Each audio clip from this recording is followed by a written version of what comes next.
Madness and hate erupt anew in Dallas as President Kennedy's accused assassin is shot down himself during a jail transfer.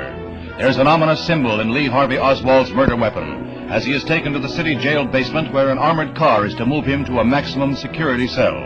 Oswald walks his last mile. His assailant moves in from the right. There is Lee Oswald.